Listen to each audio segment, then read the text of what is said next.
Welcome or welcome back to Heretic Owl Tarot. I'm so glad that you're joining me for these messages. It just brings me so much joy to read your cards. Speaking of, my calendar is now open for personal readings. The link for that is in the description below. Of course, anything you could ever want to know about this reading is going to be in the description below. And honestly, that's really all I have. I'm not even sure what decks we're going to be using yet. I just started getting that like poking feeling last night to start putting out messages again. So that's what we're going to do. And this is probably the quickest intro I've ever done, but let's get into it. Okay.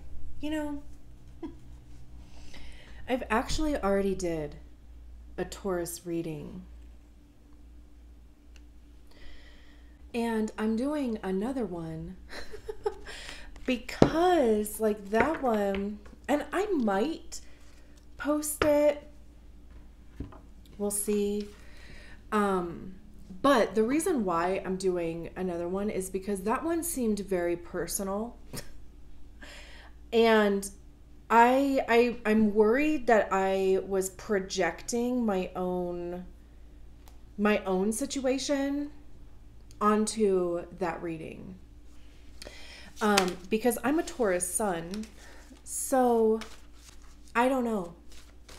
I went grocery shopping, gave my air plants, like their soak. That's why I was like playing around with this because this looks kind of dry. I think that's like normal. But anyway,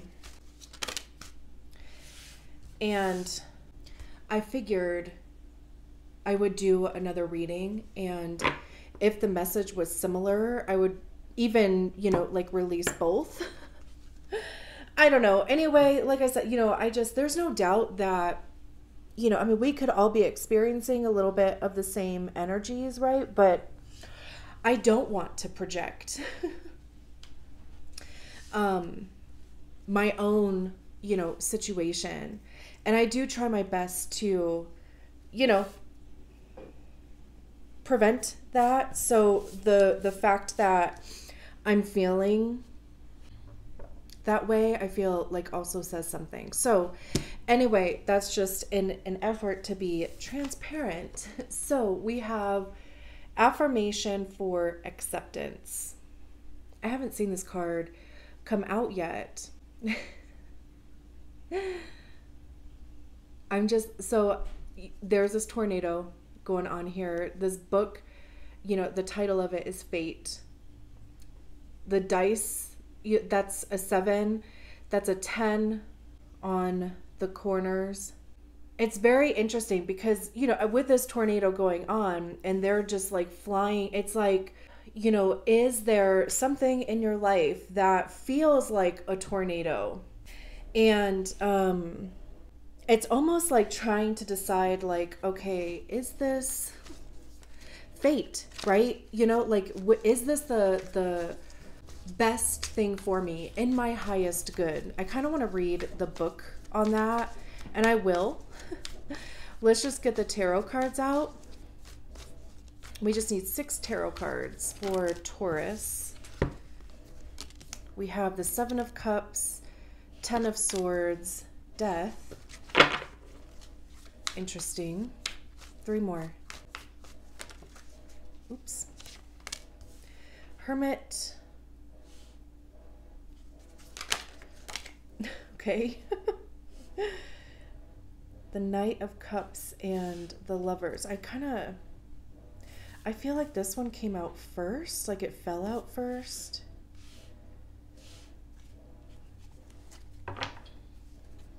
Queen of Wands, 4 of Pentacles, 5 of Swords, 8 of Cups, the Devil, 7 of Swords. Okay. Okay. I've actually already did a Taurus reading.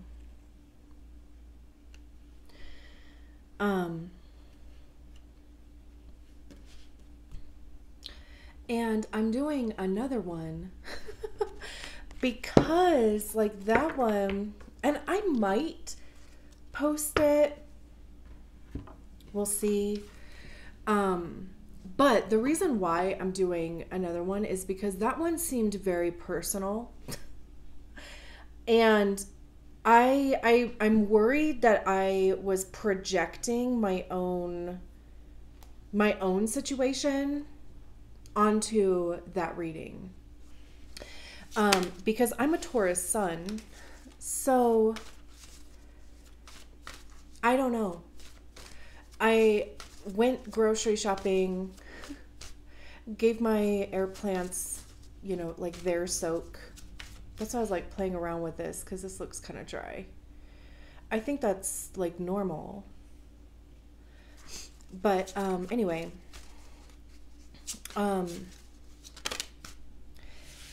and I figured I would do another reading, and if the message was similar, I would even, like release both. I don't know. Anyway, like I said, there's no doubt that, we could all be experiencing a little bit of the same energies, right? But I don't want to project my own, situation. And I do try my best to, prevent that. So the fact that I'm feeling that way, I feel like also says something. So anyway, that's just an effort to be transparent. So we have affirmation for acceptance. I haven't seen this card come out yet.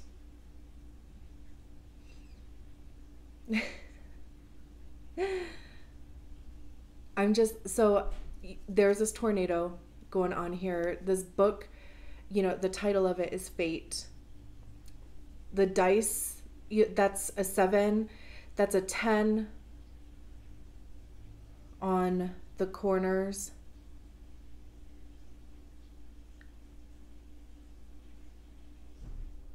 It's very interesting because, with this tornado going on and they're just like flying, it's like, is there something in your life that feels like a tornado? And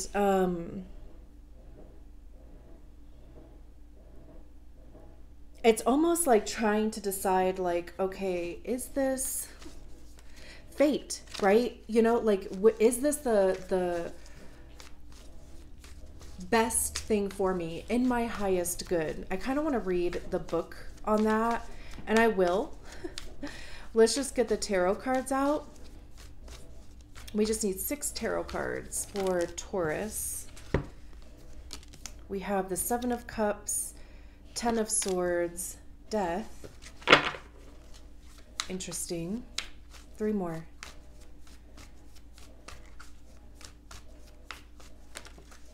Oops. Hermit. Okay. The Knight of Cups and the Lovers. I feel like this one came out first, like it fell out first.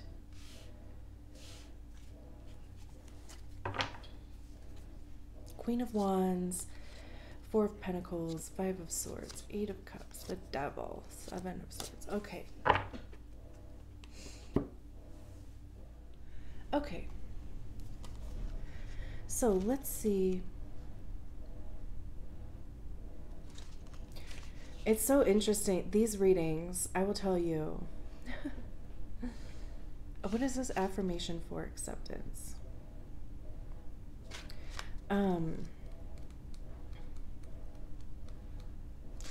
Just like a couple of these readings I have done so far, it's like I get into this energy, like, sitting here.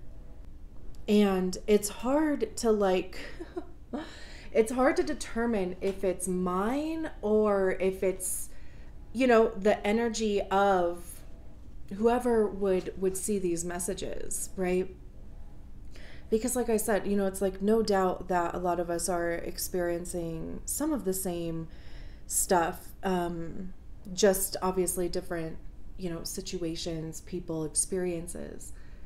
But I was literally sitting here for a second and I was like, maybe I just shouldn't do this.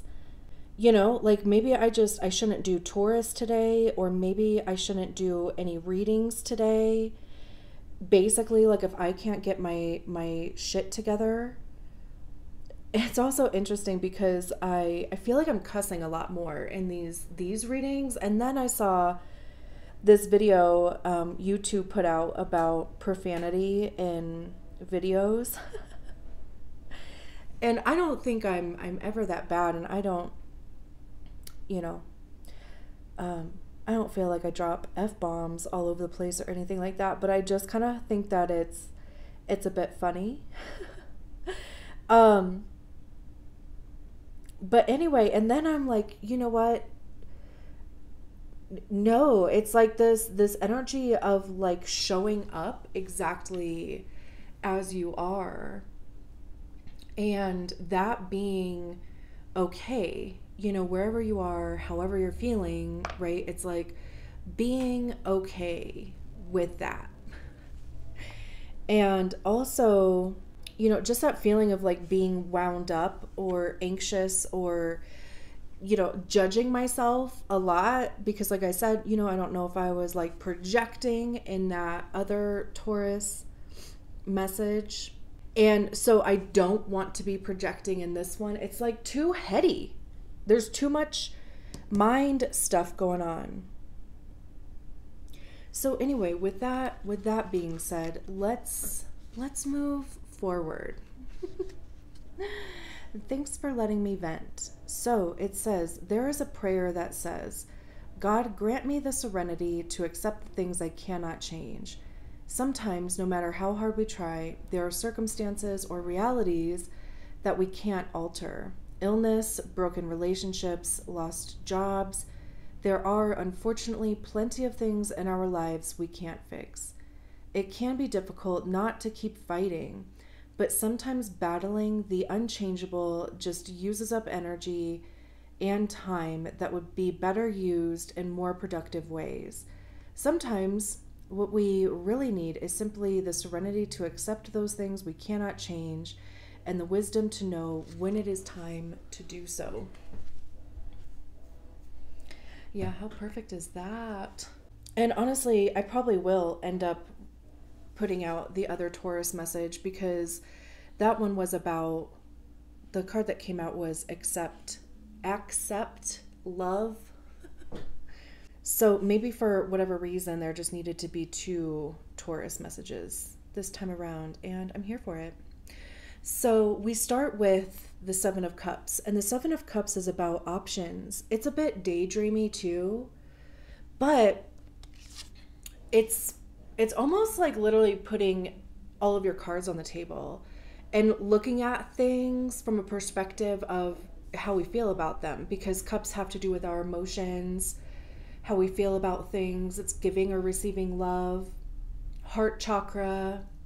It's a bit like, Marie Kondo, where, if it doesn't make you feel good, release it. That's how the 7 of Cups feels. But, there's a house, there's coins, there's a heart, book, whatever that is, stars and plants there. So it's like, it's almost taking a look at like your values is how I'm even getting that feeling. There's this person here that's almost kind of looking at us. If we were like watching this on TV or something, like they're looking at us with this, kind of, I just get this eye roll feel. So I don't know. This could be somebody in your life, obviously, like you could be in a situation where there's a lot of things to consider, maybe you're juggling a lot of different things. Maybe you're trying to prioritize things, right? And then there's this person over here that's just kind of like either waiting for you to do so, or again, it's like you're making this harder than it needs to be type of feel. And it also has this energy of, needing to make a decision. I might have already even said that. And like if there's somebody else involved, right? And like you are trying to make a decision like this or that or whatever, and the other person is just standing there like, oh my gosh, just choose already. Like that's the energy of that other person. And then we have the Hermit card, which is a card of Virgo. So you could have Virgo in your chart. There could be a Virgo around you. There doesn't have to be. But the Hermit talks about going within. And I do want to say what the book says, actually, about, I haven't read about the Hermit out of this book yet. I just got this deck, like when I started doing these readings. I have the pocket size version of this deck, but I love that now I have this big old book to read. I just love other people's perspectives of stuff because it helps me expand my knowledge and understanding.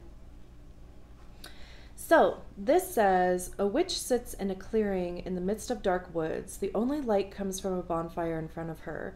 She is sitting cross-legged, her hat and broom to one side and her black cat on the other.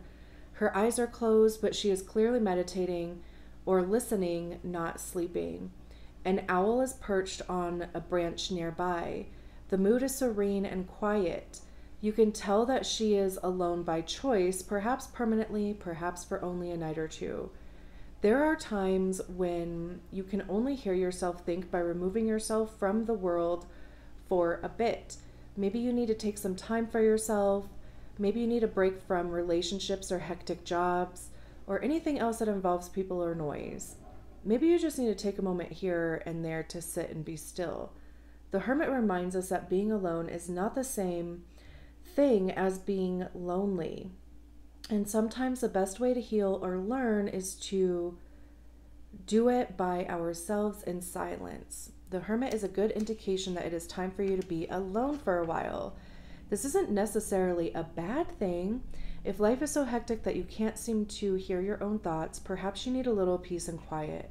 You don't necessarily have to go off into the woods. Maybe just turn off your phone and the computer for a few hours. The Hermit reminds us to stop and be quiet so we can listen to our own inner voice, which often gets lost in the noise of the rest of the world.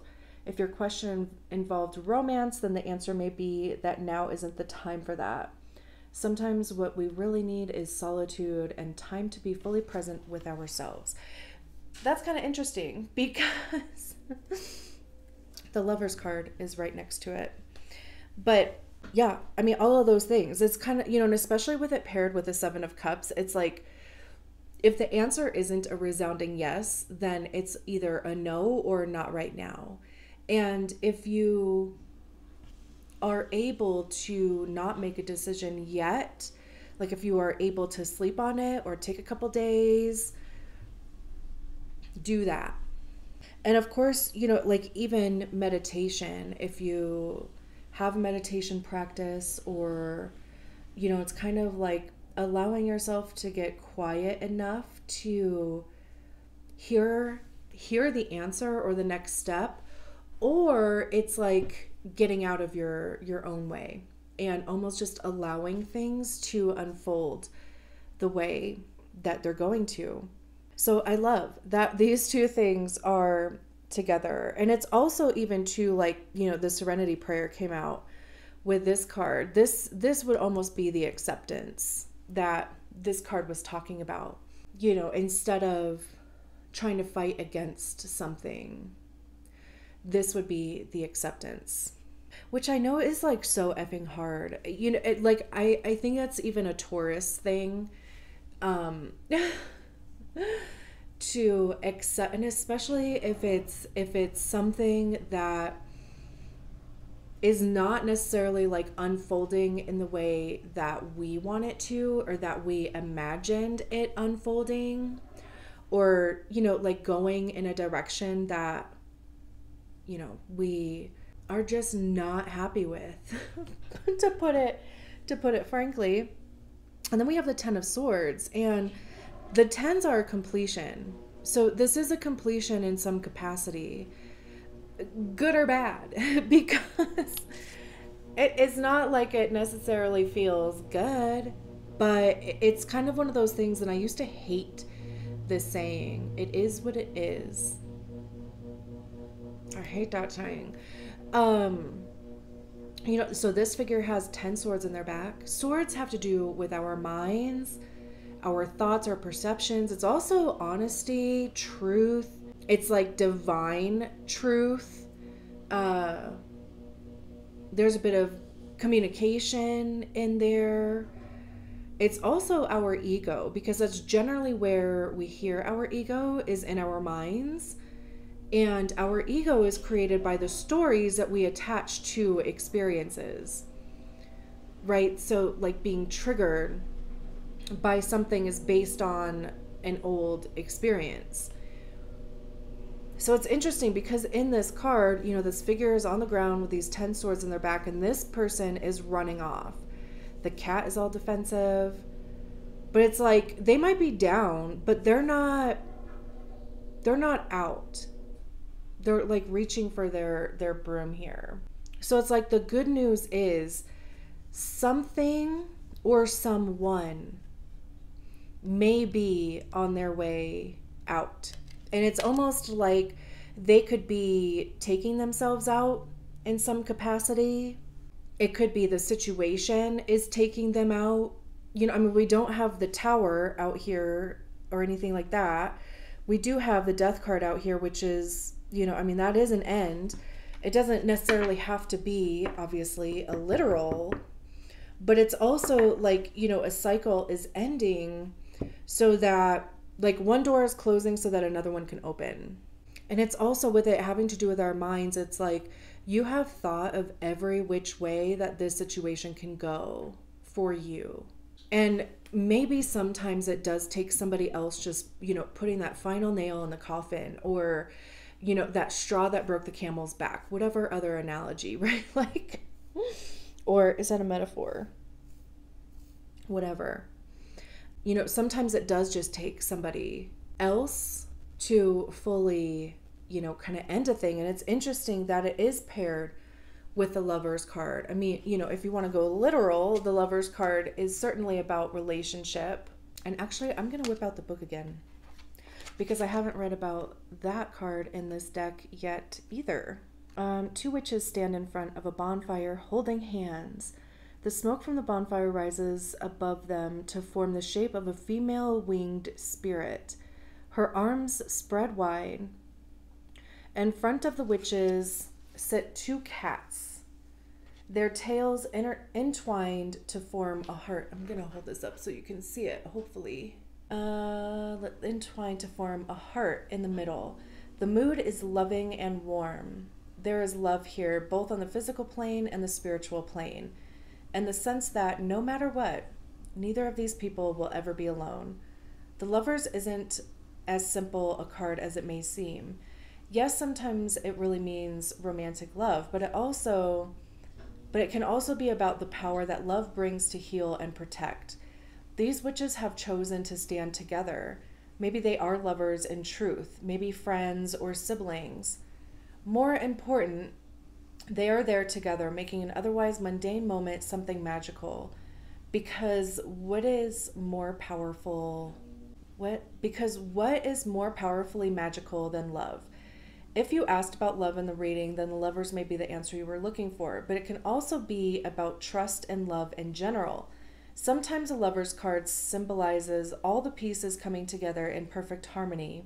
So if you are trying to make a choice, you may want to use this card as a suggestion to look into your heart to discover which option gives you that magical feeling of completeness and rightness.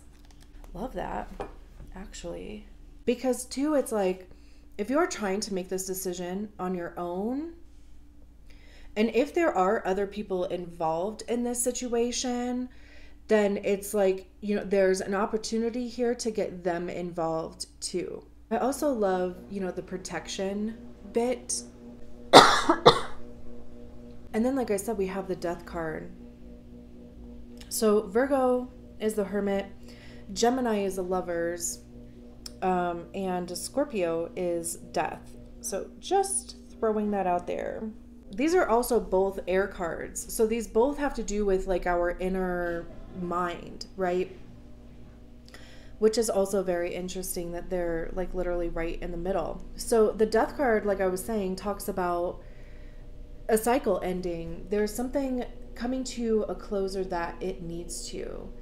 And I always, anytime the death card comes out, I always say that endings or new beginnings disguise themselves as endings, because that's what the death card is. It's like, you know, again, one door closes so that another opens. And they also, interestingly enough, holding a sword, there's this rope here that's like literally hanging on by one thread. And it's like barely going to take any effort for them to cut it. And frankly, it's also one of those things where, you know, if the tension stays on this thing long enough, it's going to break anyway. So, you know, it's kind of like this fate affirmation for acceptance over here. It's like you can either cut the cord yourself or wait for it to